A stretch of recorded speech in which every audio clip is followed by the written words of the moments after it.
ਵਾਹਿਗੁਰੂ ਜੀ। ਸਤਨਾਮ ਸ੍ਰੀ ਵਾਹਿਗੁਰੂ।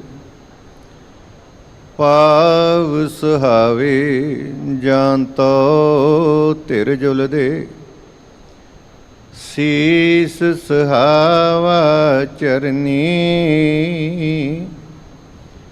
ਮੁਖ ਸੁਹਾਵਾ ਜਾਨਤੋ ਜਸ ਗਾਵੇ। ਜੀਉ ਪਿਆ ਤੋ ਸ਼ਰਨੀ ਤੈਂਡੀ ਬੰਦਸ ਮੈਂ ਕੋਈ ਨਾ ਡਿਠਾ। ਤੂੰ ਨਾਨਕ ਮਨ ਪਾਣਾ ਕੋਲ ਕਮਾਈ ਤਿਸ ਮਿੱਤਰ ਵਿਚੋਲੇ। ਜੈ ਮਿਲ ਕੰਤ ਪਿਛਾਣਾ ਤੁਮਰੀ ਸ਼ਰਨ ਤੁਮਾਰੀ ਆਸਾ। ਤੁਮੀ ਸੱਜਣ ਸੁਹੇਲੇ ਰਾਖੋ ਰਾਖਣ ਹਾਰ ਦਇਆਲਾ। ਨਾਨਕ ਕਰਕੇ ਗੋਲੇ। ਸੱਜਣ ਸੱਚਾ ਪਾਤਸ਼ਾਹ ਸਿਰ ਸਾਹਰਦ ਸਾਹੂ।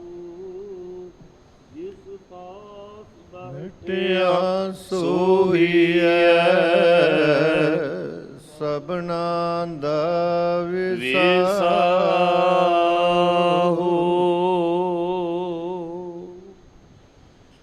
ਸਤਨਾਮ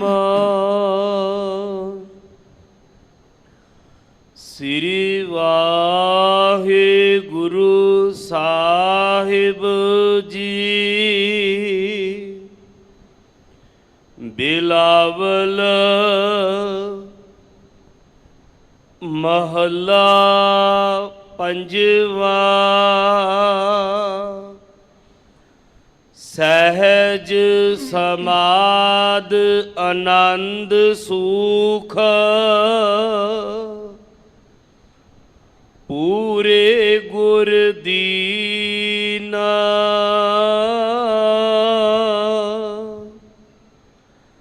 ਸਦਾ ਸਹਾਈ ਸੰਗ ਪ੍ਰਭ। ਅੰਮ੍ਰਿਤ ਗੁਣ ਚੀਨਾ। ਸਹਿਜ ਸਮਾਦ ਆਨੰਦ ਸੂਖ। ਪੂਰੇ ਗੁਰ ਦੀਨਾ। ਸਦਾ ਸਹਾਈ ਸੰਗ ਪ੍ਰਭ। ਅੰਮ੍ਰਿਤ ਗੁਣ ਚੀਨਾ। ਰਹਾਉ ਜੈ ਜੈਕਾਰ ਜਗਤਰ ਮਹਿ। ਲੋਚਹਿ ਸਭ ਜੀਆ। ਸੋ ਪ੍ਰਸੰਨ ਭਏ ਸਤਿਗੁਰ ਪ੍ਰਭੂ। ਕਛ ਬਿਗਨ ਨਾ ਥੀਆ। ਜਾ ਕਾ ਅੰਗ ਦਇਆਲ ਪ੍ਰਭ। ਤਾਕੇ ਸਭ ਦਾਸ ਸਦਾ ਸਦਾ ਵਡਿਆਈਆ। ਨਾਨਕ ਗੁਰ ਪਾਸ ਜਾ ਕਾ ਅੰਗ ਦਇਆਲ ਪ੍ਰਭ ਤਾਕੇ ਸਭ ਦਾਸ ਸਦਾ ਸਦਾ ਵਡਿਆਈਆ ਨਾਨਕ ਗੁਰ ਪਾਸ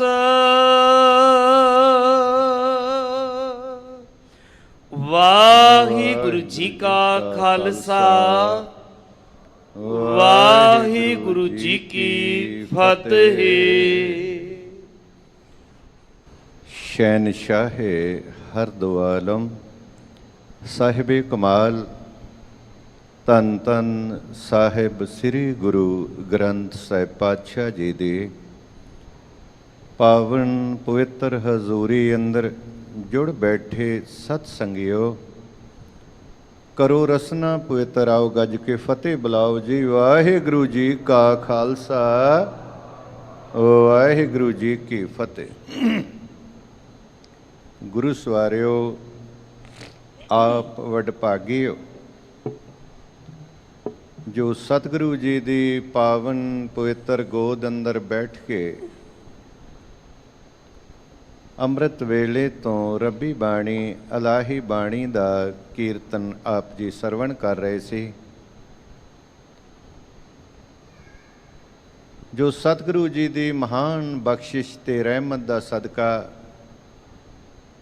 ਗੁਰੂ ਰਾਮਦਾਸ ਪਾਤਸ਼ਾਹ ਜੀ ਦੇ ਪਾਵਨ ਦਰਬਾਰ ਤੋਂ ਜੋ ਅੱਜ ਹੁਕਮ ਬਖਸ਼ਿਸ਼ ਹੋਇਆ,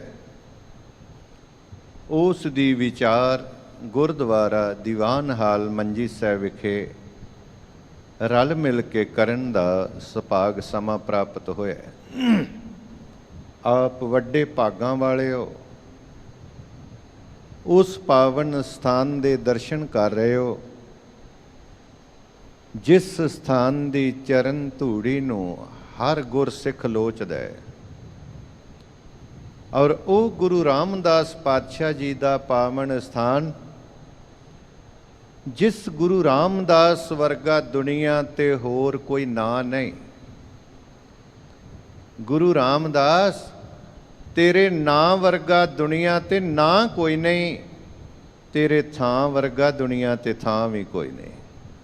ਡਿਠੇ ਸਭੇ ਥਾਵ ਨਹੀਂ ਤੁਧ ਜਿਹਾ, ਬੱਧੋ ਪੁਰਖ ਵਿਧਾਤੇ ਤਾਂ ਤੂੰ ਸੋਹਿਆ। ਉਸ ਗੁਰੂ ਰਾਮਦਾਸ ਪਾਤਸ਼ਾਹ ਜੀ ਦੇ ਪਾਵਨ ਦਰਬਾਰ ਦੀਆਂ ਆਪ ਹਾਜ਼ਰੀਆਂ ਭਰ ਰਹੇ ਹੋ।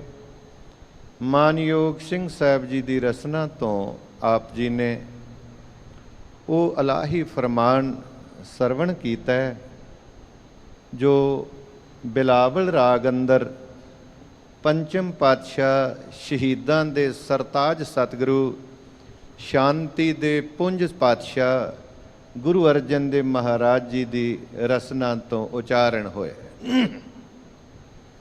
ਬਿਲਾਵਲ ਰਾਗ ਅੰਦਰ ਹੈ ਔਰ ਧੰਨ ਗੁਰੂ ਗ੍ਰੰਥ ਸਾਹਿਬ ਮਹਾਰਾਜ ਜੀ ਦੇ ਅੰਗ 807 ਅਤੇ 9 ਤੇ ਸੁਭਾਏਮਾਨ ਹੈ।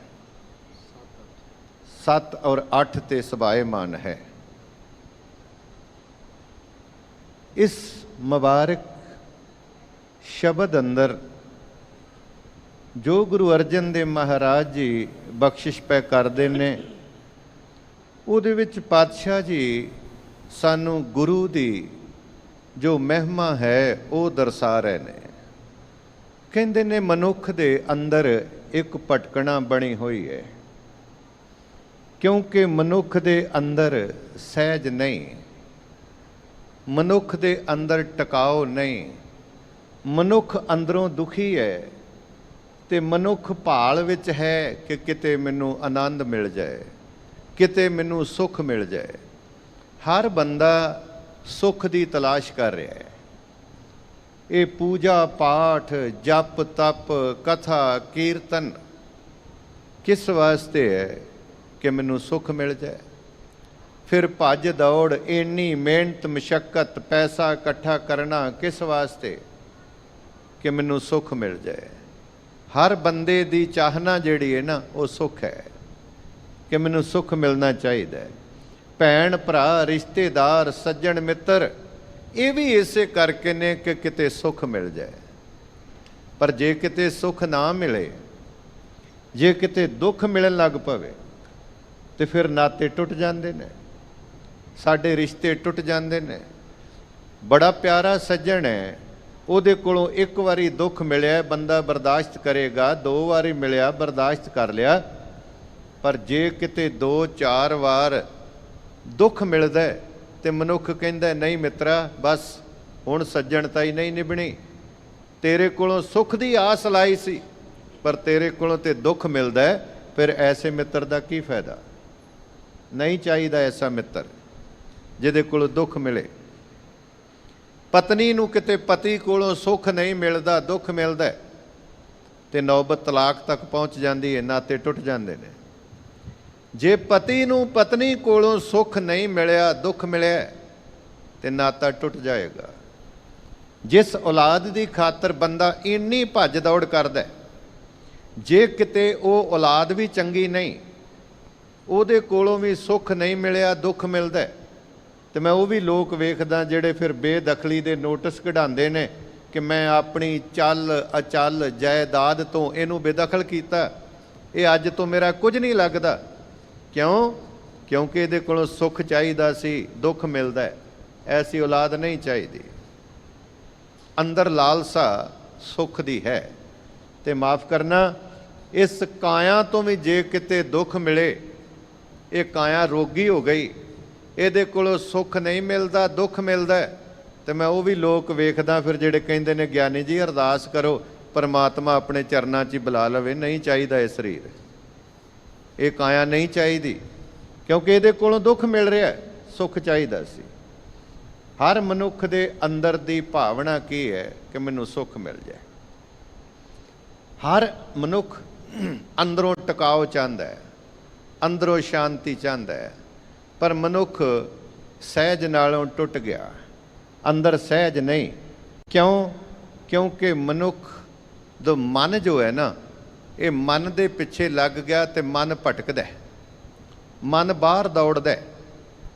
ਤੇ ਸੁੱਖ ਕਿੱਥੇ ਸੀ? ਅੰਦਰ ਟਿਕਣ ਵਿੱਚ। ਇਹ ਬਾਹਰ ਦੌੜਦਾ ਹੈ, ਸੁੱਖਾਂ ਦੀ ਤਲਾਸ਼ ਵਿੱਚ ਹੀ ਇਹ ਬਾਹਰ ਦੌੜਿਆ। ਤੇ ਸਾਹਿਬ ਕਹਿੰਦੇ ਨੇ ਸੁੱਖ ਕੇ ਹੇਤ ਬਹੁਤ ਦੁੱਖ ਪਾਵਤ। ਕਹਿੰਦੇ ਲੱਭਦਾ ਸੁੱਖ ਹੈ ਪਰ ਹੁੰਦਾ ਦੁਖੀ ਹੈ।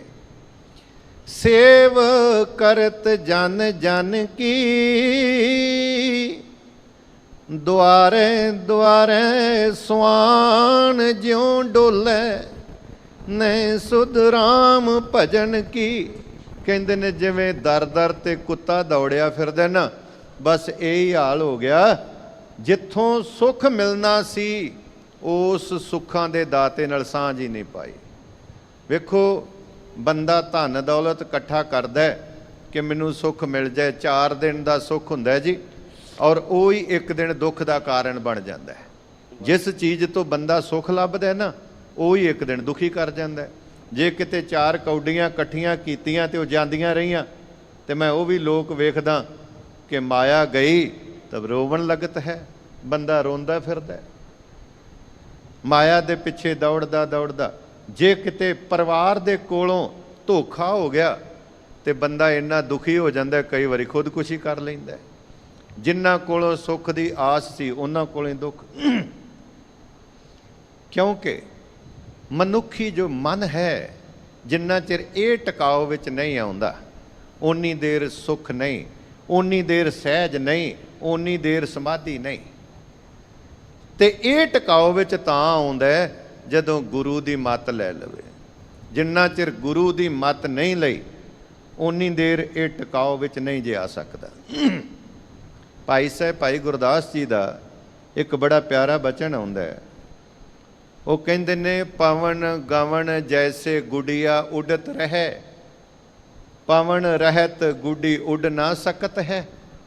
ਆਕਾਸ਼ ਦੇ ਵਿੱਚ ਬੱਚੇ ਗੁੱਡੀ ਉਡਾਉਂਦੇ ਨੇ, ਪਤੰਗ ਉਡਾਉਂਦੇ ਨੇ, ਤੇ ਉਹਨਾਂ ਚਿਰ ਉੱਡਦੀ ਏ ਜਿੰਨਾ ਚਿਰ ਹਵਾ ਚੱਲਦੀ ਏ।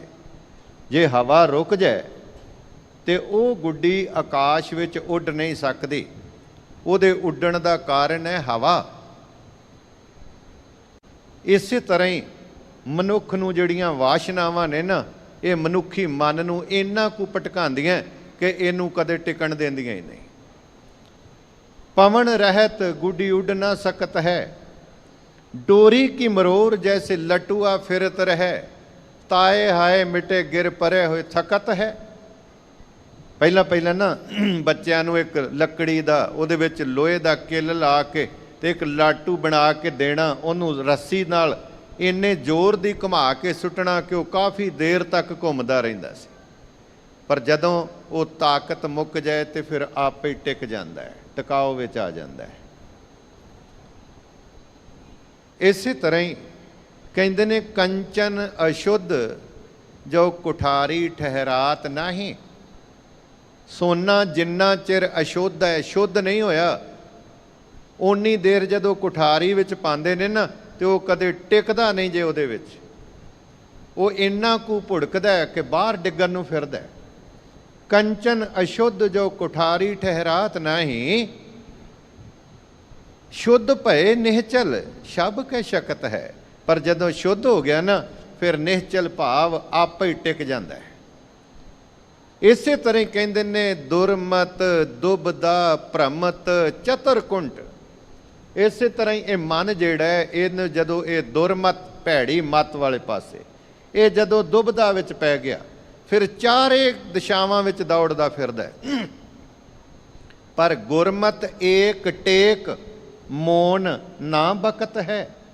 ਜਦੋਂ ਕਿਤੇ ਗੁਰੂ ਦੀ ਮੱਤ ਆ ਗਈ, ਉਸ ਇੱਕ ਦੀ ਟੇਕ ਲੈ ਲਈ, ਇੱਕ ਦਾ ਆਸਰਾ ਲੈ ਲਿਆ ਤੇ ਫਿਰ ਇੰਨਾ ਕੁ ਟਿਕਾਓ ਵਿੱਚ ਆ ਜਾਂਦਾ, ਫਿਰ ਮਨ ਬੋਲਦਾ ਹੀ ਨਹੀਂ, ਫਿਰ ਮਨ ਚੁੱਪ ਹੋ ਜਾਂਦਾ ਹੈ, ਫਿਰ ਮਨ ਸਮਾਧੀ ਲੀਨ ਹੋ ਜਾਂਦਾ ਹੈ।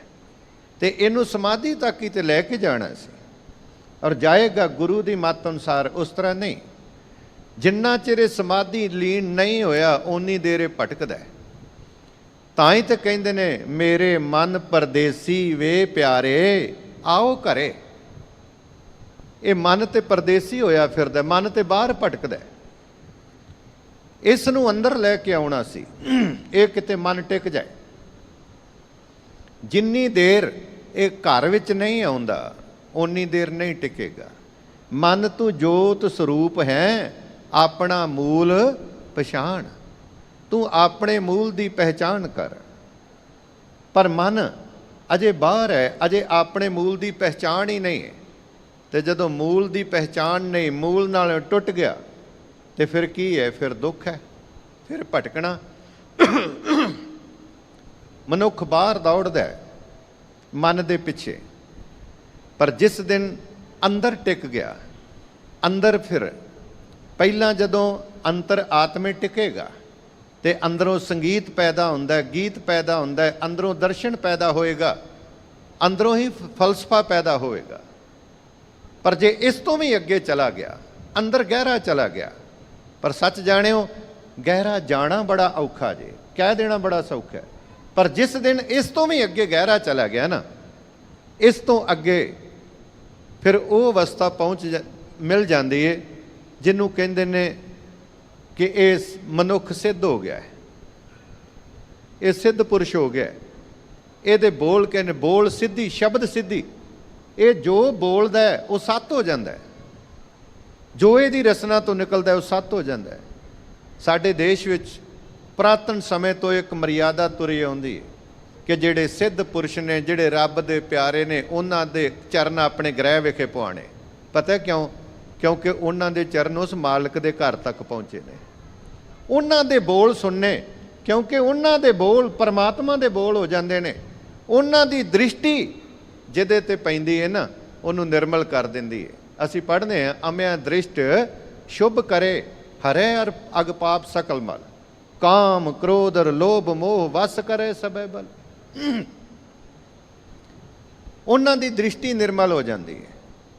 ਪਰ ਇਸ ਤੋਂ ਵੀ ਜਿਹੜਾ ਅੱਗੇ ਨਿਕਲ ਗਿਆ, ਹੋਰ ਗਹਿਰਾ ਚਲਾ ਗਿਆ, ਫਿਰ ਗੁਰੂ ਸਵਾਰਿਓ ਅੱਗੇ ਉਹ ਅਵਸਥਾ ਹੈ ਜਿੱਥੇ ਮਨ ਟਿਕ ਜਾਂਦਾ ਹੈ, ਜਿੱਥੇ ਕਾਮ ਨਹੀਂ, ਜਿੱਥੇ ਕੇਵਲ ਤੇ ਕੇਵਲ ਰਾਮ ਹੈ, ਜਿੱਥੇ ਵਾਸ਼ਨਾਵਾਂ ਨਹੀਂ, ਉੱਥੇ ਕੇਵਲ ਉਸ ਮਾਲਕ ਦੀ ਪ੍ਰਾਪਤੀ ਹੁੰਦੀ ਹੈ ਔਰ ਮਨੁੱਖ ਇਹਨਾਂ ਵਾਸ਼ਨਾਵਾਂ ਤੋਂ ਅੱਗੇ ਲੰਘ ਕੇ ਉਸ ਮਾਲਕ ਤੱਕ ਪਹੁੰਚ ਜਾਂਦਾ ਹੈ, ਫਿਰ ਟਿਕਾਓ ਹੈ।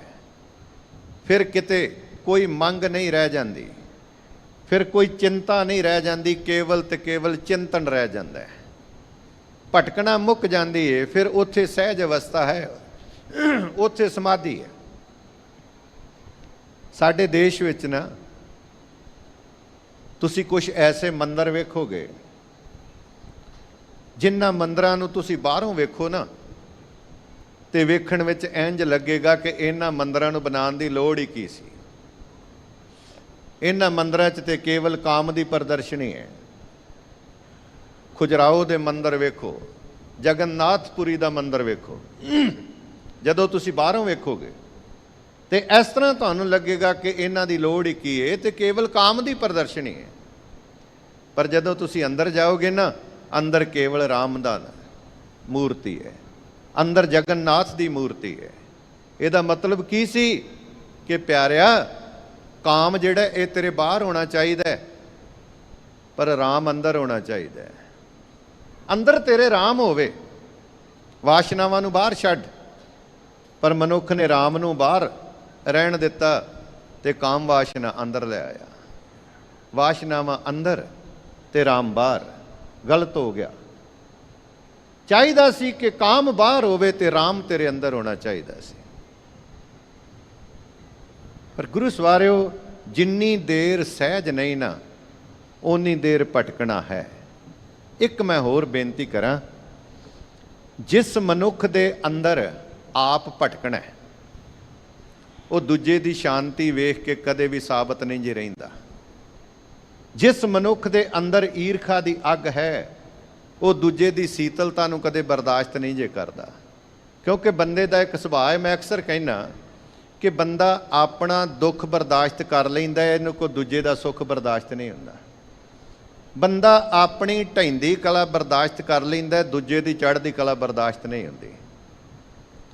ਇਹੀ ਕਾਰਨ ਹੈ ਕਿ ਅੱਜ ਤੱਕ ਜਿੰਨਾ ਵਿਰੋਧ ਗੁਣਾਂ ਵਾਲਿਆਂ ਦਾ ਹੋਇਆ ਨਾ, ਇੰਨਾ ਔਗਣਾਂ ਵਾਲਿਆਂ ਦਾ ਨਹੀਂ ਜੇ ਹੋਇਆ। ਜਿੰਨੇ ਤਸੀਹੇ ਗੁਣਾਂ ਵਾਲਿਆਂ ਨੂੰ ਦਿੱਤੇ ਜਾਂਦੇ ਰਹੇ ਨੇ, ਔਗਣਾਂ ਵਾਲਿਆਂ ਨੂੰ ਨਹੀਂ।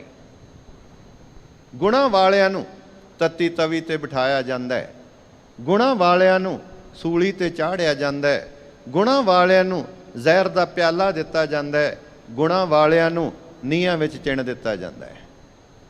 ਕਿਉਂ? ਕੀ ਕਾਰਨ ਹੈ? ਕਿਉਂਕਿ ਇਹ ਗੁਣ ਜਿਹੜੇ ਨੇ ਨਾ ਬਰਦਾਸ਼ਤ ਨਹੀਂ ਹੁੰਦੇ। ਆਪਣੇ ਅੰਦਰ ਦੀ ਭਟਕਣਾ ਹੈ, ਦੂਜੇ ਦਾ ਸਹਿਜ ਬਰਦਾਸ਼ਤ ਨਹੀਂ ਹੁੰਦਾ। ਹੁਣ ਗੁਰੂ ਅਰਜਨ ਦੇਵ ਮਹਾਰਾਜ ਦਾ ਕੀ ਕਸੂਰ ਹੈ? ਗੁਰੂ ਅਰਜਨ ਦੇਵ ਮਹਾਰਾਜ ਨੂੰ ਇੰਨੇ ਤਸੀਹੇ ਦਿੱਤੇ ਗਏ, ਕੋਈ ਬਹੁਤ ਵੱਡਾ ਗੁਨਾਹਗਾਰ ਹੋਵੇ ਉਹਨੂੰ ਵੀ ਇੰਨੇ ਤਸੀਹੇ ਨਹੀਂ ਜੇ ਦਿੱਤੇ ਜਾਂਦੇ ਜਿੰਨੇ ਗੁਰੂ ਅਰਜਨ ਦੇਵ ਮਹਾਰਾਜ ਨੂੰ ਦਿੱਤੇ ਗਏ। ਪਰ ਗੁਰੂ ਅਰਜਨ ਦੇਵ ਮਹਾਰਾਜ ਦਾ ਕੀ ਕਸੂਰ ਹੈ? ਅਸਲ ਵਿੱਚ ਇਹੀ ਕਸੂਰ ਹੈ ਕਿ ਉਹਨਾਂ ਦਾ ਕਸੂਰ ਹੀ ਕੁਝ ਨਹੀਂ। ਬਸ ਇਹੀ ਕਸੂਰ ਹੈ ਕਿ ਗੁਰੂ ਅਰਜਨ ਦੇਵ ਮਹਾਰਾਜ ਦਾ ਕਸੂਰ ਹੀ ਕੁਝ ਨਹੀਂ। ਨਿਰਵੈਰਾਂ ਨਾਲ ਵੈਰ ਰਚਾਏ ਜਾਂਦੇ ਨੇ। ਕਿਉਂ? ਕਿਉਂਕਿ ਮਨੁੱਖ ਦੇ ਅੰਦਰ ਦੀ ਜੋ ਅਵਸਥਾ ਹੈ ਨਾ, ਉਹ ਸਮਝਦਾ ਕਿ ਦੂਜਾ ਸੁਖੀ ਕਿਉਂ ਹੋਵੇ, ਦੂਜਾ ਸੁਖੀ ਕਿਉਂ। ਔਰ ਗੁਰੂ ਅਰਜਨ ਦੇਵ ਮਹਾਰਾਜ, ਜਿਨ੍ਹਾਂ ਨੂੰ ਅਸੀਂ ਸ਼ਹੀਦਾਂ ਦੇ ਸਰਤਾਜ ਕਹਿੰਦੇ ਹਾਂ, ਉਹਨਾਂ ਦੇ ਅੰਦਰ ਦਾ ਸਹਿਜ ਕੈਸਾ ਹੈ। ਕਮਾਲ ਦੀ ਗੱਲ ਇਹ ਹੈ ਕਿ ਵੇਖੋ, ਕਦੇ ਨਮਰੂਦ ਦੀ ਕਚਹਿਰੀ ਵਿੱਚ ਵੀ ਅੱਗ ਸਾਹਮਣੇ ਆਈ, ਪਰ ਕਹਿੰਦੇ ਨੇ ਕਿ ਜਿਹੜੇ ਕੋਲੇ ਸਨ ਨਾ ਫੁੱਲ ਬਣ ਗਏ। ਕਦੇ ਪ੍ਰਹਲਾਦ ਦੇ ਸਾਹਮਣੇ ਵੀ ਆਈ ਅੱਗ, ਔਰ ਥੰਮ ਲਾਲ ਕੀਤਾ ਗਿਆ, ਪਰ ਪਰਮਾਤਮਾ ਨੇ ਇੱਕ ਕੀੜੀ ਦਾ ਰੂਪ ਧਾਰਨ ਕਰਕੇ ਕੀੜੀ ਤੁਰਦੀ ਥੰਮ ਤੇ ਵਿਖਾ ਦਿੱਤੀ, ਤੇ ਪ੍ਰਹਲਾਦ ਨੂੰ ਭਰੋਸਾ ਵੱਜ ਗਿਆ ਕਿ ਪ੍ਰਹਲਾਦ, ਜੇ ਕੀੜੀ ਨਹੀਂ ਸੜਦੀ ਤੇ ਤੂੰ ਵੀ ਨਹੀਂ ਸੜੇਗਾ। ਕੀੜੀ ਤੁਰਦੀ ਵਿਖਾ ਦਿੱਤੀ। ਅਸੀਂ ਧਾਰਨਾ ਵੀ ਪੜ੍ਹੀਆਂ, ਕੀੜੀ ਨਾ ਬਣਦੋ ਰਾਮਾ, ਪ੍ਰਹਲਾਦ ਡੋਲ ਜਾਂਦਾ। ਪਰ ਗੁਰੂ ਅਰਜਨ ਦੇਵ ਮਹਾਰਾਜ ਜੀ ਦੀ ਤਵੀ ਲਾਲ ਹੋ ਗਈ। ਇੱਕ ਅਦੀਬ ਨੇ ਬੜਾ ਸੋਹਣਾ ਕਿਹਾ, ਉਹ ਕਹਿੰਦੇ ਨੇ, ਚੰਦੂ ਚੰਦਰਾ ਚੰਦ ਚੜਾਣ ਲੱਗਾ, ਲੱਗਾ ਕਹਿਣ ਕੇ ਲੋਤ ਪਾਓ ਛੇਤੀ, ਸੂਰਜ ਲਾ ਕੇ ਪੀਸ ਕੇ ਰੇਤ ਇਸ ਦੀ, ਅਰਜਨ ਗੁਰੂ ਦੇ ਸੀਸ ਵਿੱਚ ਪਾਓ ਛੇਤੀ। ਸਤਿਗੁਰ ਆਏ ਤੇ ਵੇਖ ਕੇ ਕਹਿਣ ਲੱਗੇ, ਲੋ ਤਾਣ ਦਾ ਤੁਸਾਂ ਨੂੰ ਟੰਗ ਕੋਈ ਨਹੀਂ, ਜਿਹੜਾ ਰੰਗ ਸ਼ਹੀਦੀ ਅੱਜ ਮੰਗਦੀ ਏ, ਇਸ ਲੋ ਤੇ ਜਾਪ ਦਾ ਰੰਗ ਕੋਈ ਨਹੀਂ। ਕਹਿਣ ਲੱਗੇ ਜਿਹੜਾ ਰੰਗ ਅੱਜ ਸ਼ਹੀਦੀ ਨੂੰ ਚਾਹੀਦਾ ਤੁਹਾਨੂੰ ਤੇ ਲੋ ਵੀ ਤਾਣੀ ਨਹੀਂ ਆਈ। ਗੁਰੂ ਅਰਜਨ ਦੇਵ ਮਹਾਰਾਜ ਇਹ ਨਹੀਂ ਕਹਿੰਦੇ ਕਿ ਲੋ ਠੰਡੀ ਹੋ ਜਾਏ, ਨਹੀਂ, ਇੰਨਾ ਅੰਦਰ ਸਹਿਜ ਹੈ। ਮੇਰੇ ਪਾਤਸ਼ਾਹ ਕਹਿੰਦੇ ਨੇ ਕਿ ਅੱਗ ਦਾ ਕੰਮ ਹੈ ਸਾੜਨਾ, ਇਹਨੂੰ ਆਪਣੇ ਸੁਭਾਅ 'ਚ ਕਾਇਮ ਰਹਿਣ ਦਿਓ। ਤੇ ਸਾਡਾ ਸੁਭਾਅ ਹੈ ਸੜ ਕੇ ਵੀ ਮੁਸਕਰਾਣਾ, ਅਸੀਂ ਆਪਣੇ ਸੁਭਾਅ ਵਿੱਚ ਕਾਇਮ ਰਵਾਂਗੇ। ਸੜ ਕੇ ਵੀ ਮੁਸਕਰਾਣਾ, ਤੱਤੀ ਤਵੀ ਤੇ ਬਹਿ ਕੇ ਗੀਤ ਗਾਣੇ, ਇਹ ਦੁਖੀ ਮਨ ਦੀ ਨਿਸ਼ਾਨੀ ਨਹੀਂ, ਇਹ ਸੁਖੀ ਮਨ ਦੀ ਨਿਸ਼ਾਨੀ ਹੈ। ਗੀਤ ਗਾਣਾ ਸੁਖੀ ਮਨ ਦੀ ਨਿਸ਼ਾਨੀ ਹੈ। ਔਰ ਗੁਰੂ ਅਰਜਨ ਦੇਵ ਮਹਾਰਾਜ ਤੱਤੀ ਤਵੀ ਤੇ ਬਹਿ ਕੇ ਵੀ ਗੀਤ ਗਾ ਰਹੇ ਨੇ। ਸਾਈਂ ਮੀਆਂ ਮੀਰ ਧਰਮੀ ਆਤਮਾ ਕੰਬ ਉੱਠੀ ਤੇ ਆ ਕੇ ਗੁਰੂ ਅਰਜਨ ਦੇਵ ਮਹਾਰਾਜ ਦੇ ਕੋਲ ਚੰਦੂ ਦੀ ਹਵੇਲੀ ਵਿੱਚ ਸਾਈਂ ਮੀਆਂ ਮੀਰ ਨੇ ਇੱਕ ਗੱਲ ਕਹੀ। ਅੱਜ ਤੇ ਮੈਂ ਵੇਖਦਾ ਆ ਸੋਸ਼ਲ ਮੀਡੀਆ ਤੇ ਬੜਾ ਕੁਝ ਝੂਠ ਫੈਲਾਇਆ ਜਾ ਰਿਹਾ ਕਿ ਉੱਥੇ ਜੀ ਚੰਦੂ ਦੀ ਨੂੰਹ ਆ ਗਈ, ਉਹਨੇ ਆ ਕੇ ਸ਼ਰਬਤ ਪਿਆਇਆ। ਬਿਲਕੁਲ ਗਲਤ ਹੈ ਗੁਰੂ ਸਵਾਰਿਓ। ਇਸਲਾਮ ਵਿੱਚ ਕਿਸੇ ਵੀ ਔਰਤ ਨੂੰ ਇਸ ਤਰ੍ਹਾਂ ਜਾਣ ਦੀ ਆਗਿਆ ਹੀ ਨਹੀਂ ਦਿੱਤੀ ਜਾਂਦੀ। ਔਰ ਜਿਹੜਾ ਇੰਨਾ ਵਿਰੋਧ ਕਰ ਰਿਹਾ ਹੋਵੇ ਉਹਦੀ ਨੂੰਹ ਕਿਵੇਂ ਆ ਕੇ ਸ਼ਰਬਤ ਪਿਆ ਸਕਦੀ ਹੈ? ਗਲਤ ਹੈ। ਸਿਰਫ ਸਾਨੂੰ ਗੁੰਮਰਾਹ ਕੀਤਾ ਜਾ ਰਿਹਾ ਹੈ। ਗੁਰੂ ਅਰਜਨ ਦੇਵ ਮਹਾਰਾਜ ਨੂੰ ਤੇ ਭੁੱਖੇ ਪਿਆਸੇ ਰੱਖਿਆ ਗਿਆ ਭਈ ਸ਼ਾਇਦ ਇਹ ਕਿਤੇ ਈਣ ਕਬੂਲ ਕਰ ਲੈਣ, ਪਰ ਗੁਰੂ ਅਰਜਨ ਦੇਵ ਮਹਾਰਾਜ ਦੇ ਬਾਰੇ ਵਿੱਚ ਨਹੀਂ ਜਾਣਦੇ। ਜਿਹੜੇ ਮੇਰੇ ਸਾਹਿਬ ਕਹਿੰਦੇ ਨੇ ਕਿ ਜੇ ਸੁਖ ਦੇ ਤਾਂ ਤੁਝੇ ਅਰਾਧੀ, ਦੁੱਖ ਵੀ ਤੁਝੇ ਧਿਆਈ, ਜੇ ਭੁੱਖ ਦੇ ਤਾਂ ਇਤ ਹੀ ਰਾਜਾ, ਦੁੱਖ ਵਿੱਚ ਸੁਖ ਮਨਾਈ। ਇਹ ਤੇ ਦੁੱਖ ਵਿੱਚ ਵੀ ਸੁਖ ਮਨਾਉਣ ਵਾਲੇ ਨੇ, ਇਹਨਾਂ ਨੂੰ ਕਿਵੇਂ ਡੁਲਾਇਆ ਜਾ ਸਕਦਾ ਹੈ? ਪਰ ਯਤਨ ਕੀਤਾ ਗਿਆ। ਸਾਈਂ ਮੀਆਂ ਮੀਰ ਉਹ ਆ ਕੇ ਧਰਮੀ ਆਤਮਾ ਸੀ, ਕੰਬ ਉੱਠਿਆ, ਅੱਖਾਂ 'ਚ ਆਂਸੂ ਨੇ ਤੇ ਆ ਕੇ ਕਹਿਣ ਲੱਗਾ, ਮਹਾਰਾਜ ਇਹ ਕੀ ਹੋ ਰਿਹਾ ਹੈ? ਤੁਸੀਂ ਪਾਤਸ਼ਾਹ ਇਹ ਕੀ ਕਰਦੇ ਹੋ? ਕਿਉਂਕਿ ਜਦੋਂ ਹਰਮੰਦਰ ਸਾਹਿਬ ਦੀ ਨੀਂਹ ਰੱਖਣੀ ਸੀ ਨਾ, ਤੇ ਸਾਈਂ ਮੀਆਂ ਮੀਰ ਨੇ ਕਿਹਾ ਸੀ ਮਹਾਰਾਜ ਜੀ ਇਹ ਨੀਂਹ ਤੁਸੀਂ ਰੱਖੋ। ਤੇ ਗੁਰੂ ਅਰਜਨ ਦੇਵ ਮਹਾਰਾਜ ਨੇ ਕਿਹਾ ਸਾਈਂ ਜੀ ਸਮਾਂ ਆਵੇਗਾ ਨੀਂਹ ਅਸੀਂ ਵੀ ਰੱਖਾਂਗੇ, ਪਰ ਮੇਰੇ ਨਾਲ ਇੱਕ ਵਾਅਦਾ ਕਰੋ ਕਿ ਅੱਜ ਤੁਸੀਂ ਨੀਂਹ ਰੱਖਣ ਲੱਗੇ ਹੋ, ਮੇਰੇ ਸਿੱਖ ਕੀਰਤੀ ਪੈ ਕਰਦੇ ਨੇ, ਮੇਰੇ ਸਿੱਖ ਉਹਦਾ ਗੀਤ ਗਾਉਂਦੇ ਨੇ ਮਾਲਕ ਦੇ, ਪਰ ਜਿੱਦਣ ਮੈਂ ਨੀਂਹ ਰੱਖਾਂਗਾ ਤੁਹਾਡੀਆਂ ਅੱਖਾਂ 'ਚ ਆਂਸੂ ਨਹੀਂ ਆਉਣਗੇ। ਇਹ ਵਾਅਦਾ ਕਰੋ। ਸਾਈਂ ਮੀਆਂ ਮੀਰ ਅੱਜ ਵੇਖ ਕੇ ਕੰਬ ਉੱਠਿਆ ਤੇ ਬੇਨਤੀ ਕੀਤੀ, ਕਹਿਣ ਲੱਗਾ ਮਹਾਰਾਜ ਇਹ ਕਿੱਥੇ ਹੋ? ਇਹ ਕੀ ਹੁੰਦਾ ਹੈ? ਅਰਜਨ ਜੀ ਕੀ ਪੈ ਕਰਦੇ ਹੋ ਹੰਸ ਅੰਮ੍ਰਿਤੀ ਸਰਵਰ ਦੇ, ਕਿਉਂ ਅੱਗ ਅੰਦਰ ਪੈ ਤਰਦੇ ਹੋ? ਤਦ ਹੱਸ ਕਿਹਾ ਗੁਰੂ ਅਰਜਨ ਨੇ, ਤੂੰ ਫਕਰਾ ਰਮਜ਼ ਪਛਾਣੀ ਨਹੀਂ, ਮੈਂ ਤੇਰੇ ਦਿਲ ਦੀ ਜਾਣ ਗਿਆ, ਤੂੰ ਮੇਰੇ ਦਿਲ ਦੀ ਜਾਣੀ ਨਹੀਂ। ਮੈਂ ਧਰਨੀਆਂ ਹੈ ਸਨ ਦੋ ਨੀਆਂ, ਇੱਕ ਇਹ ਤੇ ਇੱਕ ਹਰਮੰਦਰ ਦੀ, ਇਹ ਮੈਂ ਰੱਖਾਂ ਉਹ ਤੂੰ ਰੱਖੇ, ਇਹ ਚਾਹ ਸੀ ਮੇਰੇ ਅੰਦਰ ਦੀ। ਉਸ ਮੰਦਰ ਅੰਦਰ ਸ਼ਰਧਾ ਦਾ ਇੱਟ ਚੂਨਾ ਗਾਰਾ ਲੱਗਦਾ ਏ, ਇਹ ਮੰਦਰ ਬਣਦਾ ਹੀ ਤਦ ਫਕਰਾ ਜਦ ਲਹੂ ਬੇਦੋਸ਼ਾ ਵਗਦਾ ਏ। ਉਸ ਮੰਦਰ ਅੰਦਰ ਗਾਵੇਗੀ। ਕਹਿਣ ਲੱਗੇ ਉਸ ਮੰਦਰ ਅੰਦਰ ਗਾਵੇਗੀ, ਜਸ ਰੱਬ ਦਾ ਸਭਾ ਮਰੀਦਾਂ ਦੀ, ਇਸ ਮੰਦਰ ਨੂੰ ਰੰਗ ਲਾਵੇਗੀ, ਰਤ ਮੇਰੇ ਅਮਰ ਸ਼ਹੀਦਾਂ ਦੀ।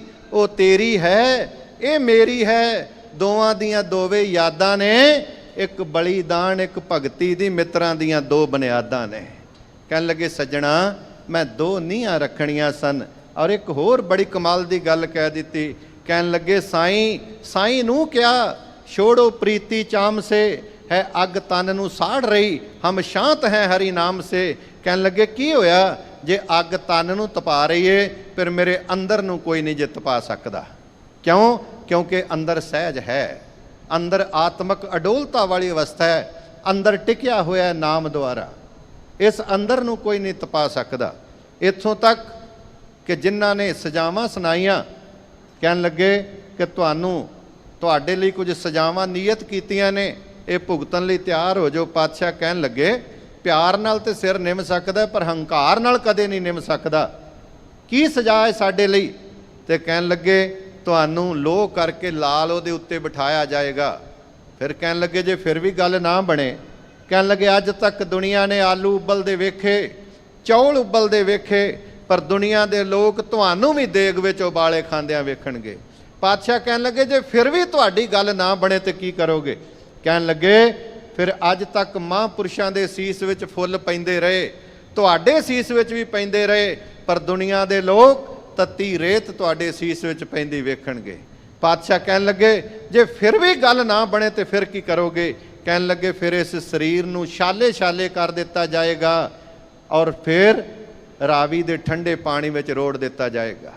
ਤੇ ਮੇਰੇ ਪਾਤਸ਼ਾਹ ਨੇ ਕਿਹਾ ਸੀ, ਕਹਿਣ ਲੱਗੇ ਮੇਰੀ ਸਦਾ ਕੋ ਦਬਾਣਾ ਤਾਂ ਮੁਮਕਿਨ ਹੈ। ਕਹਿਣ ਲੱਗੇ ਠੀਕ ਹੈ, ਤੁਸੀਂ ਸੱਚ ਦੀ ਆਵਾਜ਼ ਨੂੰ ਕੁਝ ਸਮੇਂ ਲਈ ਦਬਾ ਸਕਦੇ ਹੋ। ਕਿਉਂ? ਕਿਉਂਕਿ ਤੁਹਾਡੇ ਕੋਲ ਹਕੂਮਤ ਦੀ ਤਾਕਤ ਹੈ। ਅੱਜ ਵੀ ਮੈਂ ਵੇਖਿਆ ਕਿ ਹਕੂਮਤਾਂ ਬੜੀਆਂ ਚਾਲਾਂ ਚੱਲਦੀਆਂ ਨੇ।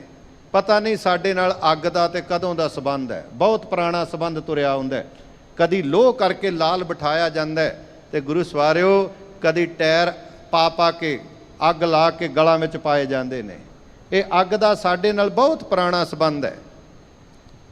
ਗੁਰੂ ਅਰਜਨ ਦੇਵ ਮਹਾਰਾਜ ਉਹਨਾਂ ਨੇ ਇੱਕ ਗੱਲ ਕਹੀ, ਕਿਉਂਕਿ ਅੱਜ ਤੱਕ ਜਿੰਨੇ ਵੀ ਸੱਚ ਦੀ ਗੱਲ ਕਰਨ ਵਾਲੇ ਨੇ ਉਹਨਾਂ ਨੂੰ ਸੱਤਵਾਦੀਆਂ ਨੂੰ ਹੀ ਅੱਤਵਾਦੀ ਆਖਿਆ ਜਾਂਦਾ ਰਿਹਾ। ਸੱਤਵਾਦੀਆਂ ਨੂੰ ਅੱਤਵਾਦੀ ਕਿਹਾ ਜਾਂਦਾ ਰਿਹਾ। ਪਿੱਛੇ ਜੇ ਜਦੋਂ ਐਡਾ ਭੈੜਾ ਦੌਰ ਚੱਲਿਆ ਤੇ ਉਸ ਵੇਲੇ ਕੁਝ ਨੌਜਵਾਨ ਜਿਨ੍ਹਾਂ ਦੇ ਪੈਰਾਂ 'ਚ ਬੇੜੀਆਂ ਨੇ, ਹੱਥਾਂ ਨੂੰ ਹੱਥ ਕੜੀਆਂ ਨੇ, ਲੈ ਕੇ ਲਿਜਾ ਰਹੇ ਸਨ। ਤੇ ਕਿਸੇ ਨੇ ਪੁੱਛ ਲਿਆ, ਕਹਿਣ ਲੱਗਾ ਇਹ ਆਸ਼ਿਕ ਦੀਵਾਨੇ ਕਿਹੜੀ ਹੂਰ ਦੇ ਨੇ, ਇਹ ਮੂਸੇ ਮਸਾਹਦ ਕਿਹੜੇ ਤੂਰ ਦੇ ਨੇ? ਤੇ ਜਵਾਬ ਮਿਲਿਆ, ਕਹਿਣ ਲੱਗੇ ਚੱਲੇ ਚਰਖੜੀ ਤੋਂ ਤੁਰੇ ਆ ਰਿਆਂ ਤੇ ਇਹ ਅੱਤਵਾਦੀ ਬੜੀ ਦੂਰ ਦੇ ਨੇ। ਗੁਰੂ ਸਵਾਰਿਓ ਸੱਤਵਾਦੀਆਂ ਨੂੰ ਹਮੇਸ਼ਾ ਅੱਤਵਾਦੀ ਕਿਹਾ ਜਾਂਦਾ ਰਿਹਾ। ਸਮੇਂ ਦੀ ਹਕੂਮਤ ਦੀਆਂ ਨਜ਼ਰਾਂ ਵਿੱਚ ਗੁਰੂ ਅਰਜਨ ਦੇਵ ਮਹਾਰਾਜ ਵੀ ਅੱਤਵਾਦੀ ਨੇ। ਸਮੇਂ ਦੀਆਂ ਹਕੂਮਤ ਦੀ ਨਜ਼ਰਾਂ ਵਿੱਚ ਗੁਰੂ ਤੇਗ ਬਹਾਦਰ ਪਾਤਸ਼ਾਹ ਵੀ ਅੱਤਵਾਦੀ ਨੇ। ਇੱਥੇ ਹੀ ਬਸ ਨਹੀਂ, ਗੁਰੂ ਗੋਬਿੰਦ ਸਿੰਘ ਮਹਾਰਾਜ ਵੀ ਅੱਤਵਾਦੀ ਨੇ ਔਰ ਉਹ ਛੋਟੇ ਸਾਹਿਬਜ਼ਾਦੇ ਵੀ ਅੱਤਵਾਦੀ ਨੇ ਜਿਨ੍ਹਾਂ ਨੂੰ ਨੀਹਾਂ ਵਿੱਚ ਚਿਣ ਦਿੱਤਾ ਗਿਆ। ਕਿਉਂ? ਕਿਉਂਕਿ ਸੱਤਵਾਦੀਆਂ ਦਾ ਨਾਮ ਹੀ ਅੱਤਵਾਦੀ ਰੱਖਿਆ ਗਿਆ। ਔਰ ਅੱਜ ਵੀ ਬੜੇ ਯਤਨ ਕੀਤੇ ਜਾ ਰਹੇ ਨੇ, ਕਿਤੇ ਅੱਤਵਾਦੀ ਕਹਿ ਕੇ, ਕਿਤੇ ਅੱਜ ਗੈਂਗਸਟਰ ਬਣਾ ਕੇ ਕਈਆਂ ਤਰੀਕਿਆਂ ਦੇ ਨਾਲ ਸਿੱਖੀ ਦਾ ਘਾਣ ਕੀਤਾ ਜਾ ਰਿਹਾ ਹੈ, ਕਿਤੇ ਨਸ਼ਿਆਂ ਦੇ ਵਿੱਚ।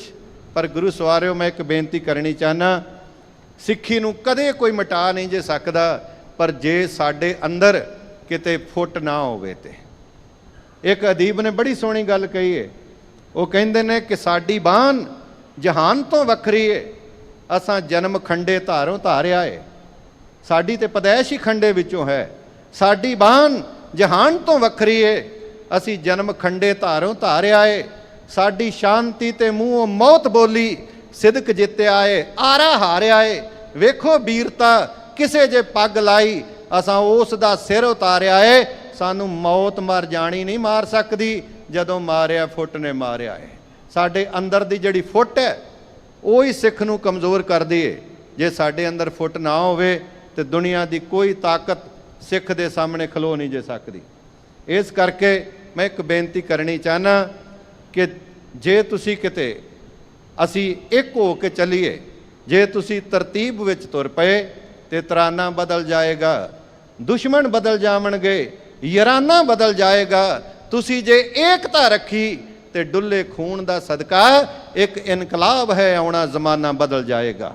ਗੁਰੂ ਸਵਾਰਿਓ ਜ਼ਮਾਨਾ ਤੁਹਾਡੇ ਅੱਗੇ ਇੱਕ ਦਿਨ ਝੁਕ ਜਾਏਗਾ, ਪਰ ਲੋੜ ਹੈ ਸਾਡੇ ਵਿੱਚ ਏਕਤਾ ਹੋਣੀ ਚਾਹੀਦੀ ਹੈ। ਗੁਰੂ ਅਰਜਨ ਦੇਵ ਮਹਾਰਾਜ ਕਹਿੰਦੇ ਨੇ ਮੇਰੀ ਸਦਾ ਕੋ ਦਬਾਣਾ ਤਾਂ ਮੁਮਕਿਨ ਹੈ, ਮਗਰ ਬਦਲਤੇ ਵਕਤ ਕੀ ਰਫਤਾਰ ਕੌਣ ਰੋਕੇਗਾ। ਫਸੀਲੋ ਆਤਸ਼ੋ ਆਹਨ ਬਹੁਤ ਬੁਲੰਦ ਸਹੀ।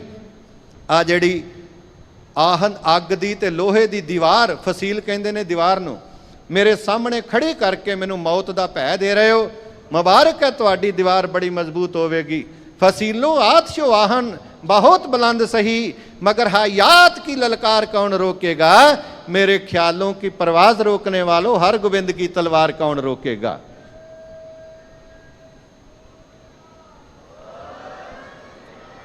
कहन लगे इस तपी हुई तवी दी तलवार बन के जदों मेरे सपुत्र हरगोबिंद दे हत्थ विच आई, फिर दुनिया की कोई ताकत रोक नहीं सकेगी। गुरु नानक दे घर विच पहला विचार है, प्यार है, फिर जे ना गल बने फिर सबर है, फिर सबर नाल रोकिया जाता है। पर जे सबर तो भी गल अगे लंघ जाए, फिर मीरी ते पीरी दे मालिक ने 2 किरपानां धारण कीतियां, 4 जंगां लड़ियां और दुश्मन का मूँह तोड़ के रख दिता। गुरु हर राय पातशाह, गुरु हरकिशन महाराज, उन्होंने फिर विचार और प्यार की गल की। गुरु तेग बहादुर पातशाह ने सबर नाल रोकण का यतन किया, पर जदों फिर भी गल ना बनी, फिर नीले दे शाह सवार कलगी वाले पातशाह ने उन्होंने फिर चूंकार अजहमा हीलते दर गुजश्त हलाल अस्त बुरदम्बा शमशीर दस्त, उन्होंने फिर किरपान हथ विच फड़ी और 14 जंगां लड़ियां ते मूँह मोड़ के रख दिता। गुरु सवारिओ, ये केवल ते केवल जंग नहीं, अंदर सहज भी है, अंदर नाम है, अंदर शीतलता है। गुरु अर्जन देव महाराज उन्होंने एवें शहीदां दे सरताज नहीं आख्या जाता। मेरे पातशाह कहन लगे कि तुसी ठीक है, तुहाडे कोल हुकूमत की ताकत है, सच नूं दबा सकते हो, पर अंदर दे सहज नूं कोई मिटा नहीं सकता। मैं एक गल कह के ते अगे चलां। वेखो, गुरु अर्जन देव महाराज नूं तपाण दा यतन पता किन्ना कीता है? जिहड़े अंदरों आप तपे हुए सन। जहांगीर आप तपया होया है, सुलही खां आप तपया है, सुलभी खां आप तपया है, वड्डा भरा प्रिथी चंद तपया होया। ते यतन ये सी कि ये सहज विच क्यों, इन्हां दा सहज भी भंग कीता जाए। एक अदीब ने बड़ी सोहनी गल कही है, वो कहंदे ने सूरज तपया जेठ भी तपया, ये सारे ही तपे हुए। धरती दा तपे तरीर, लो भी तप गई, देग भी तप गई, तपया देग दे विचला नीर। सुलही तपया सुलभी तपया, तपया बादशाह जहांगीर। चंदू तपया रेत भी तप गई, तपया पृथिया वड्डा वीर। ऐ पर कूड़ दे बदलां ओले, पानी दा चन छप ना सकिया। अज तपिया ने बहुत तपाया, पर गुरु अर्जन तप ना सकिया। बड़ा यतन किया कि गुरु अर्जन देव महाराज तप जान, पर उन्हां दे अंदर सहज है, उन्हां दे अंदर आनंद है, उन्हां दे अंदर अडोलता है। कोई दुनिया की ताकत तपा नहीं सकती। पर यह सहज ते आनंद कित्थों मिलता है? मेरे पातशाह जी बख्शिश पै करते ने, आओ बड़े प्यार नाल सरवण करिए जी। सतनाम श्री वाहे गुरु साहिब जी। बिलावल महला पंजवा। सहज समाद आनंद सुख, पूरे गुर दीना। कहते ने ये सहज आत्मक अडोलता वाली अवस्था, समाधि की अवस्था, ये आनंद की अवस्था। देखो, आनंद ये नहीं है कि 4 प्रशादे छक ले तो कह दिता कि आनंद आ गया, तो मुड़ के 5-6 घंटिया बाद फिर आनंद जाता रहा। नहीं, ये वो आनंद है जिहड़ा गुरु कोलों मिलता है। आनंद आनंद सब को कहे, आनंद गुरु ते जाणिया।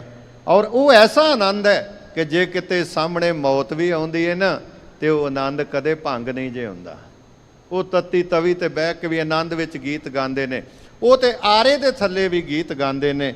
गुरु सवारिओ, भाई मनी सिंह दा बंद बंद कट्टिया जा रहा है, तो भाई मनी सिंह वो उस मालिक दे शुकराने विच जुड़े हुए ने।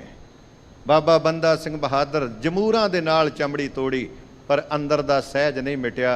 ਪੁੱਤਰ ਦਾ ਕਲੇਜਾ ਕੱਢ ਕੇ ਗਲੇ 'ਚ ਪਾ ਦਿੱਤਾ, ਪਰ ਅੰਦਰ ਦਾ ਸਹਿਜ ਕੋਈ ਮਿਟਾ ਨਾ ਸਕਿਆ। ਕਿਉਂ? ਕਿਉਂਕਿ ਇਹ ਸਹਿਜ, ਇਹ ਆਨੰਦ, ਇਹ ਗੁਰੂ ਕੋਲੋਂ ਮਿਲਦਾ ਹੈ।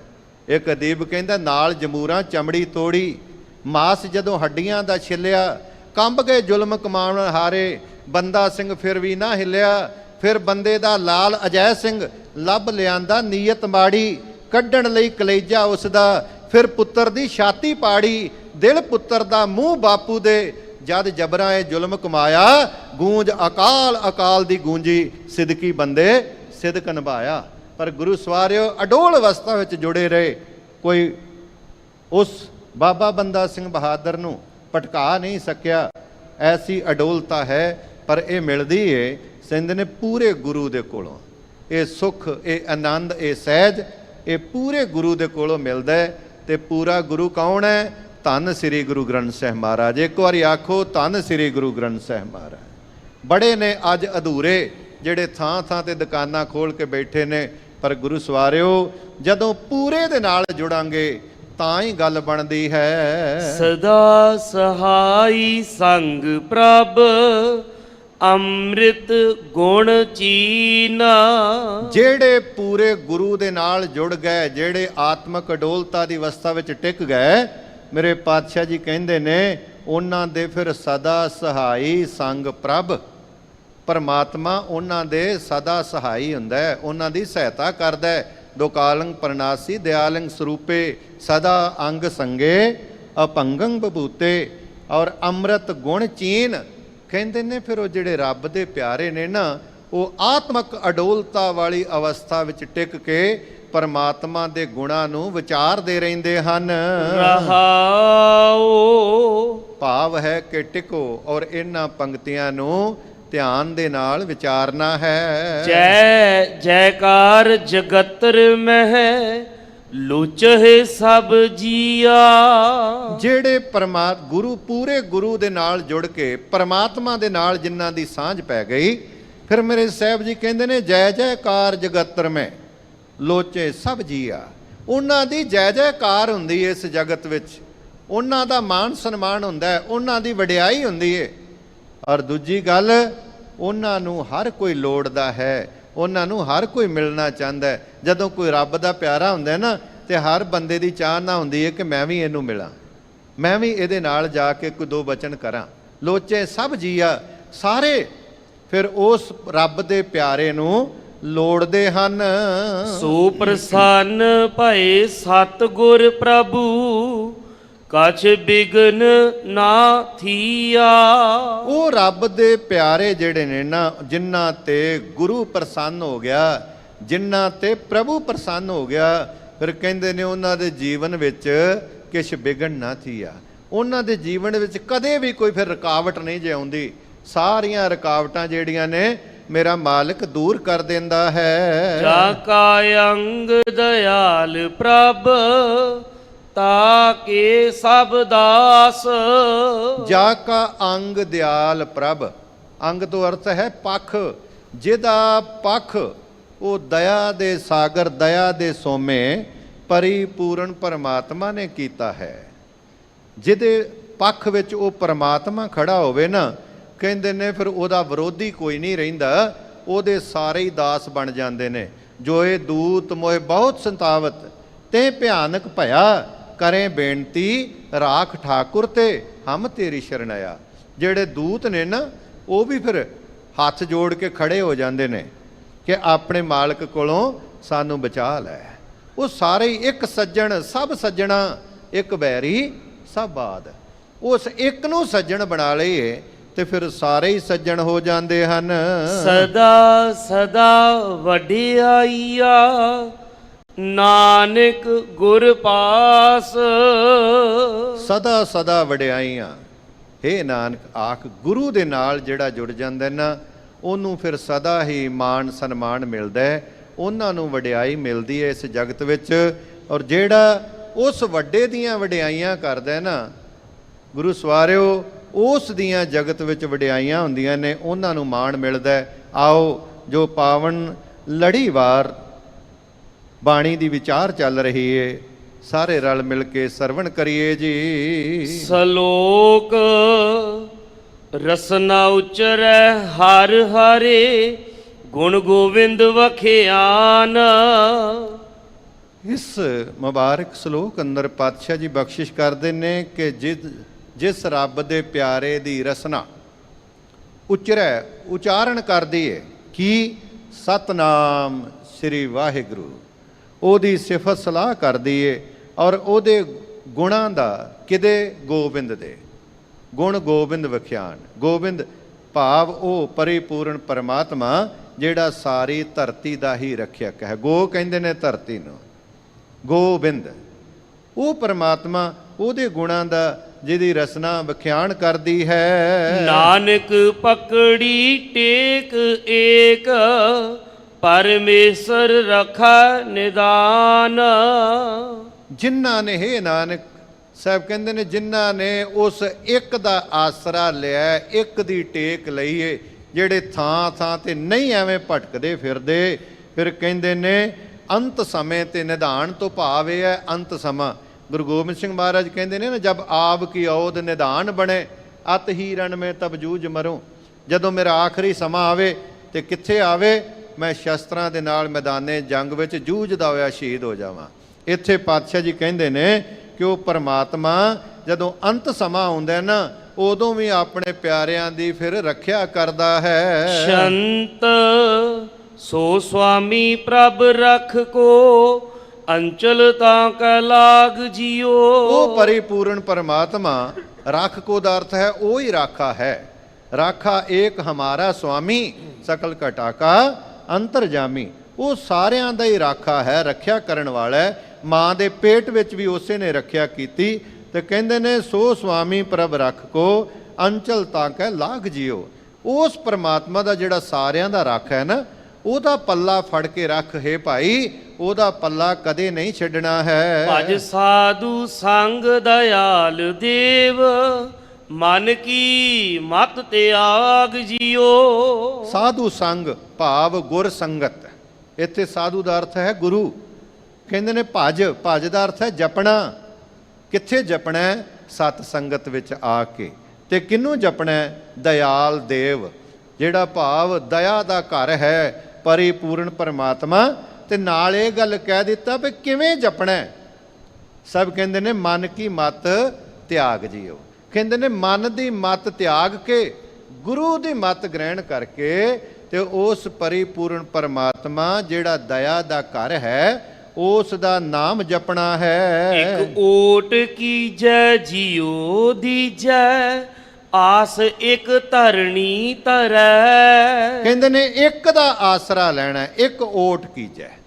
ਤੇ ਕਰਨਾ ਕੀ ਹੈ? ਜਿਹਦਾ ਆਸਰਾ ਲੈਣਾ ਨਾ, ਜੀਓ ਦੀਜੈ, ਉਹਨੂੰ ਆਪਣਾ ਆਪਾ ਉਹਦੇ ਅੱਗੇ ਅਰਪਣ ਕਰ ਦੇਣਾ, ਸਰੈਂਡਰ ਕਰ ਦੇਣਾ। ਇੱਕ ਓਟ ਕੀਜੈ ਜੀਓ ਦੀਜੈ, ਆਸ ਇੱਕ ਧਰਣੀ ਧਰੈ।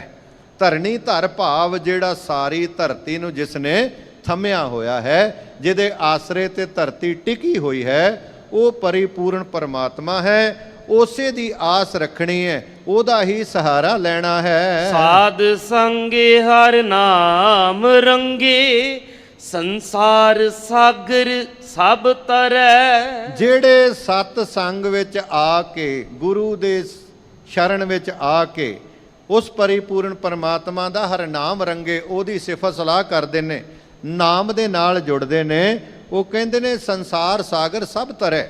ਉਹ ਇਸ ਭਵ ਸਾਗਰ ਤੋਂ ਸਾਰੇ ਹੀ ਪਾਰ ਹੋ ਜਾਂਦੇ ਨੇ ਜਿਹੜੇ ਨਾਮ ਵਿੱਚ ਰੰਗੇ ਗਏ। ਪਰ ਕਿੱਥੇ? ਗੁਰੂ ਦੀ ਸ਼ਰਨ ਵਿੱਚ ਆ ਕੇ। ਗੁਰੂ ਦੀ ਸ਼ਰਨ ਵਿੱਚ ਆ ਕੇ ਜਿਹੜੇ ਨਾਮ, ਇੱਕ ਤੇ ਉਹ ਵੀ ਨੇ ਨਾ ਕਿ ਜਿਹੜੇ ਕੰਨਾਂ 'ਚ ਨਾਮ ਲੈਂਦੇ ਫਿਰਦੇ ਨੇ, ਉਹ ਨਾਮ ਨਹੀਂ। ਜਿਹੜਾ ਗੁਰੂ ਦੇ ਕੋਲੋਂ ਆ ਕੇ ਨਾਮ ਮਿਲਦਾ, ਉਸ ਦੀ ਸ਼ਰਨ ਵਿੱਚ ਜਿਹੜੇ ਆਉਂਦੇ ਨੇ, ਉਹ ਭਵ ਸਾਗਰ ਤੋਂ ਪਾਰ ਹੋ ਜਾਂਦੇ ਹਨ। ਜਨਮ ਮਰਨ ਵਿਕਾਰ ਛੂਟੇ, ਫਿਰ ਨਾ ਲਾਗੈ ਦਾਗ ਜਿਓ। ਉਹ ਜਨਮ ਮਰਨ ਦੇ ਗੇੜ ਤੋਂ ਬਚ ਜਾਂਦੇ ਨੇ, ਵਿਕਾਰਾਂ ਤੋਂ ਖਲਾਸੀ ਹੋ ਜਾਂਦੀ ਹੈ, ਔਰ ਉਹਨਾਂ ਨੂੰ ਕਦੇ ਵੀ ਮੁੜ ਕੇ ਇਹ ਜਿਹੜਾ ਵਾਸ਼ਨਾਵਾਂ ਦਾ, ਵਿਕਾਰਾਂ ਦਾ ਦਾਗ ਨਹੀਂ ਲੱਗਦਾ। ਉਹ ਉਜਲ ਮੁਖ ਲੈ ਕੇ ਇਸ ਸੰਸਾਰ ਤੋਂ ਨਿਰੰਕਾਰ ਤੱਕ ਜਾਂਦੇ ਹਨ। ਬਲ ਜਾਏ ਨਾਨਕ ਪੁਰਖ ਪੂਰਨ, थिर जा का सुहाग जियो। ਬਲ ਜਾਏ ਨਾਨਕ ਪੁਰਖ ਪੂਰਨ ਥਿਰ ਜਾ ਕਾ ਸੁਹਾਗ ਜਿਓ। ਕਹਿੰਦੇ ਨੇ ਉਹ ਪਰਿਪੂਰਨ ਪਰਮਾਤਮਾ ਜਿਹੜੇ ਸਾਰੇ ਥਾਵਾਂ ਤੇ ਜਿਹੜਾ ਵਿਆਪਕ ਹੈ, ਔਰ ਜਿਹੜਾ ਪਤੀ ਵਰਗਾ ਸੁਹਾਗ, ਉਹ ਪਰਿਪੂਰਨ ਪਰਮਾਤਮਾ, ਉਹਦੇ ਨਾਲ ਜਿਹੜੇ ਜੁੜ ਜਾਂਦੇ ਨੇ, ਉਹ ਜਿਹੜਾ ਸਾਰੇ ਥਾਵਾਂ ਤੇ ਪੂਰਿਆ ਹੋਇਆ ਹੈ। ਸਾਹਿਬ ਕਹਿੰਦੇ ਨੇ ਮੈਂ ਵੀ ਉਹਦੇ ਤੋਂ ਬਲਹਾਰ, ਉਹਦੇ ਤੋਂ ਸਦਕੇ ਜਾਂਦਾ ਹਾਂ। ਗੁਰੂ ਸਵਾਰਿਓ, ਸਤਿਗੁਰੂ ਜੀ ਰਹਿਮਤ ਕਰਨ, ਬਖਸ਼ਿਸ਼ ਕਰਨ, ਕਿਤੇ ਐਸੀ ਸਾਡੀ ਵੀ ਅਵਸਥਾ ਬਣ ਜਾਏ, ਫਿਰ ਇਹ ਲੋਕ ਸੁਖੀਏ ਪਰਲੋਕ ਸੁਹੇਲੇ। ਨਾਨਕ ਹਰ ਪ੍ਰਭ ਆਪੇ ਮੇਲੇ ਵਾਲੀ ਅਵਸਥਾ ਬਣੇਗੀ। ਭੁੱਲਾਂ ਚੁੱਕਾਂ ਦੀ ਖਿਮਾ, ਕੋਟਾਨ ਕੋਟ ਧੰਨਵਾਦ ਹੈ। ਧੰਨ ਧੰਨ ਸਾਹਿਬ ਸ੍ਰੀ ਗੁਰੂ ਗ੍ਰੰਥ ਸਾਹਿਬ ਮਹਾਰਾਜ ਜੀ ਦਾ, ਆਪ ਗੁਰੂ ਸਵਾਰੀਆਂ ਸੰਗਤਾਂ ਦਾ ਬਹੁਤ ਬਹੁਤ ਧੰਨਵਾਦ, ਜਿਨ੍ਹਾਂ ਬੜੇ ਟਿਕਾਓ ਵਿੱਚ ਬੈਠ ਕੇ ਪਾਤਸ਼ਾਹ ਜੀ ਦੀ ਪਾਵਨ ਬਾਣੀ ਦੀ ਵਿਚਾਰ ਸਰਵਣ ਕੀਤੀ ਹੈ। ਮੈਂ ਧੰਨਵਾਦੀ ਹਾਂ ਸਿੱਖ ਜਗਤ ਦੀ ਮਾਇਆ ਨਾਜ ਹਸਤੀ ਮਾਨਯੋਗ ਸਿੰਘ ਸਾਹਿਬ, ਗਿਆਨੀ ਜਗਤਾਰ ਸਿੰਘ ਜੀ, ਹੈੱਡ ਗ੍ਰੰਥੀ ਸੱਚਖੰਡ ਸ੍ਰੀ ਹਰਿਮੰਦਰ ਸਾਹਿਬ, ਜਿਨ੍ਹਾਂ ਨੇ ਇਹ ਸੁਭਾਗ ਸਮਾਂ ਬਖਸ਼ਿਸ਼ ਕੀਤਾ ਗੁਰੂ ਸਵਾਰੀਆਂ ਸੰਗਤਾਂ ਦੇ ਦਰਸ਼ਨ ਕਰਨ ਦਾ। ਮਾਨਯੋਗ ਗਿਆਨੀ ਜੀ ਦਾ ਭਾਈ ਸਾਹਿਬ ਭਾਈ ਗੁਰਸੇਵਕ ਸਿੰਘ ਜੀ, ਜਿਨ੍ਹਾਂ ਨੇ ਬੜੇ ਪਿਆਰ ਵਿੱਚ ਭਿੱਜ ਕੇ ਬਾਣੀ ਪੜ੍ਹੀ, ਇਹਨਾਂ ਦਾ ਵੀ ਧੰਨਵਾਦ। ਸਾਰਿਆਂ ਦਾ ਹਾਰਦਿਕ ਤੌਰ ਤੇ ਧੰਨਵਾਦ। ਭੁੱਲਾਂ ਚੁੱਕਾਂ ਦੀ ਖਿਮਾ। ਆਓ ਆਖਰੀ ਪੰਕਤੀਆਂ ਪੜ੍ਹ ਕੇ ਸਮਾਪਤੀ ਕਰੀਏ ਜੀ। ਜਨਮ ਮਰਨ ਵਿਕਾਰ ਛੂਟੇ, ਫਿਰ ਨ ਲਾਗੈ ਦਾਗ ਜਿਓ। ਬਲ ਜਾਏ ਨਾਨਕ ਪੁਰਖ ਪੂਰਨਾ, ਫਿਰ ਜਾ ਕਾ ਸੁਹਾਗ ਜਿਓ। ਵਾਹਿਗੁਰੂ ਜੀ ਕਾ ਖਾਲਸਾ,